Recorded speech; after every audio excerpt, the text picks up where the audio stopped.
Hello everyone, if you clicked on this video, you are trying to calculate how to figure out what your future value will be in Excel. I will show you how to do a very quick, simple formula. On the right here, I've put together a simple scenario to get you started.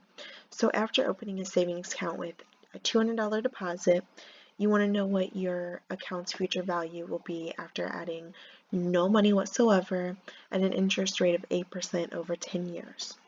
So if we go over here, we see present value, interest rate, period of years, and then obviously our future value, what we're wanting to know.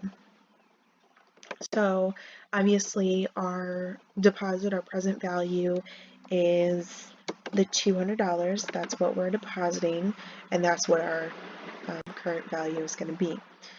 The bank has told you that your interest rate is going to be 8%, which is fantastic. And then that's going to be over a period of 10 years. So what is our future value? How are we going to get that? So this is very simple. All you want to do is equal FB. It doesn't have to be capital. It doesn't matter. And then we want to first add the rate, which is 8%, comma, and then the number of years, which is 10, comma, and then usually it wants you to put like a payment. So if you have reoccurring payments, say you want to do $200 every month, then is when you would add another place right here with the payment and then the amount and that. So we're not doing that in this scenario.